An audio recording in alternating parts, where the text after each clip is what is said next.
Alright guys, got this cool drill press like a year or so ago, and it was bound for a scrapyard, but I saved it and brought it out here. It's a pretty cool machine. We'll give you a quick rundown of it, but I've never had power out here to actually use it until today. As you can see, it works. Oh, it's kind of noisy. It shakes the whole shop, but cool drill press. Let me show you everything on it. It's pretty cool. Alrighty, so here we have it. So you can see the way that this, I think, was really intended to be mounted was to bolt this this casting and everything directly to like an I-beam or something, right? A post in your shop building. The guy that owned this before me built this cool little stand, and I'm told this is like a metal box that's full of concrete, so it's got a pretty heavy base on it, and then it's got the I-beams there, so it makes it kind of a freestanding thing. And then this was actually bolted to the wall in the shop that I rescued it out of. So pretty neat old machine. Let's see here, turn you sideways there.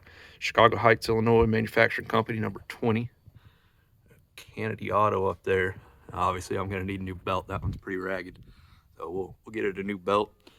And I need to go through and grease and oil everything, make sure it's all good to go. What's cool about it though is this whole mechanism here. This is driven off of bevel gears down here, right? So this is the actual shaft that the motor drives right here by the pulley up top here, right? And then there's a set of gears in here, and you can see this bevel gear drives off of it. That drives an eccentric right here, which clicks this little ratcheting pawl back and forth, and that turns this thing.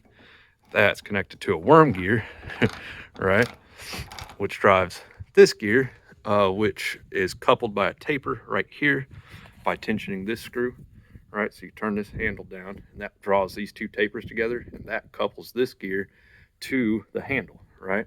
And so what that is, it's actually a power feed mechanism. And then you can adjust your how fast it feeds by where it's at on here. This is kind of the fastest setting, your slowest setting out here, and that just affects how much the pawl gets ratcheted back and forth with every rotation of the eccentric. So and then we've got a lock up here. This thing's pretty loose. It'll kind of fall on its own under its own weight, so you can lock it in a upright position there for changing your tool out in there. But yeah, let's turn it back on real quick and I'll show you this power feed.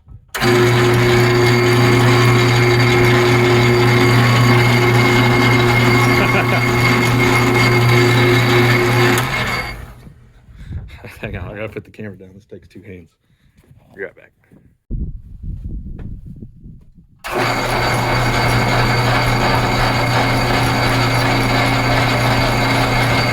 Whenever I lock this thing, that couples to the handle there.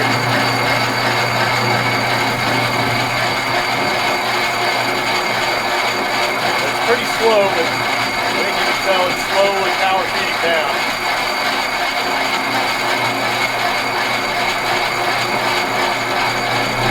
Part of the problem that I'm having is this gear, you can see it's just going back and forth. So I need to take that mechanism apart, grease that up, so that this gear will stay in place. That way it only turns one direction. But it does work though.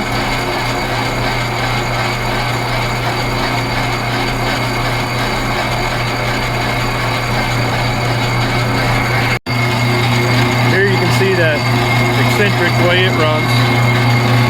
Of course, it's linked up here. That's what I'm saying. You see how this goes backwards sometimes? Oops, sorry.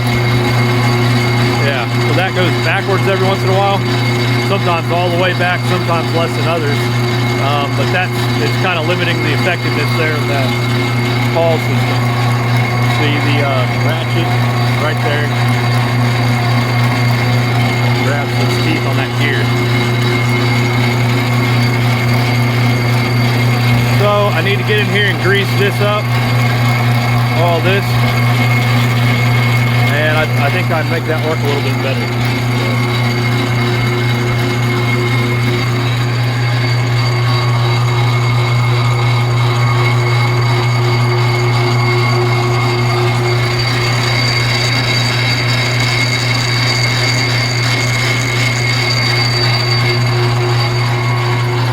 old machine. The on-off switch is literally just a light switch with a little piece of tube that was bent to fit on there. Kind of a neat setup. So, well, anyway, I'm super excited to start being able to use this thing. So, pretty cool. Let me find something to drill and a drill bit. Let's drill a hole in something real quick. All right, I found an old 2x4 we can drill a hole in here. So, okay, that's interesting. Every single drill press I've ever used, the handle was on the right side. You operate with your right hand. This one is actually backwards. It's on the left side here. That's interesting. So that'll take some getting used to. Let's see here, disengage power feed. Sometimes that gets stuck, that taper does. There we go. And then I gotta watch this too. That pulley's right next to the handle, so I have to be careful.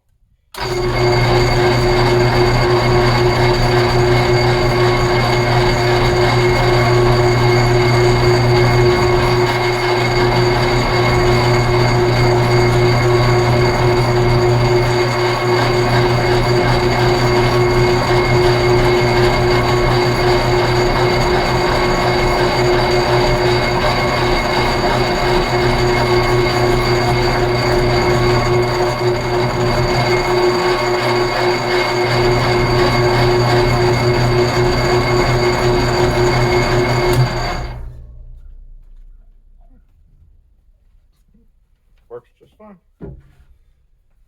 Very cool. So, like I said, I don't know a whole lot about this old machine, but I think it's about 100 years old. I think it's, like I say, around 100 years old. I think it belonged to my cousin's wife's dad's dad. So, pretty cool old machine here.